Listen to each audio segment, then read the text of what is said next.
মানে এই আন্দোলনে তাদের কর্মীও এখন এত হতাশ যে কর্মীরাও এখন নেতাদের প্রতি আস্থা হারিয়ে ফেলেছে, যে কারণে কর্মীরাও সেভাবে তাদের কর্মসূচিতে যোগ দিচ্ছে। ইদানিংকালে তারা ঢাকায় দুটি সমাবেশ করেছে, দুটি সমাবেশই ফ্লপ করেছে। এটা আপনারা দেখেছেন।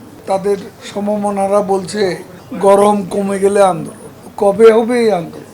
কিছুদিন পরে বলবে কোরবানির ঈদের পরে আন্দোলন। তারা আন্দোলন করতে গিয়ে সফল হয়নি, নির্বাচন বয়কট করেছে।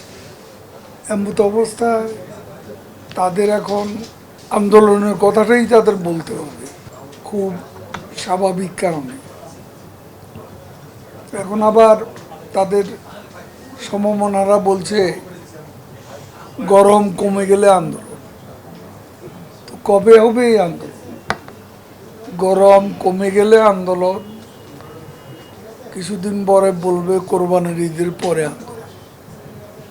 এইভাবে তো 15 বছর কেটে গেল, আন্দোলন তো হলো না। ওয়ালটন এয়ার কন্ডিশনার এক্সচেঞ্জ অফারে স্প্লিট এসিতে 23,000 টাকা পর্যন্ত নিশ্চিত ছাড়। এখন এটা তাদের দিব্যার স্বপ্ন।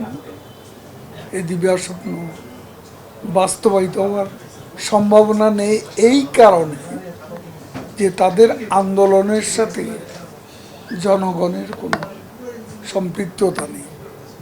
ইদানিংকালে তারা ঢাকায় দুটি সমাবেশ করেছে, দুটি সমাবেশই ফ্লপ করেছে।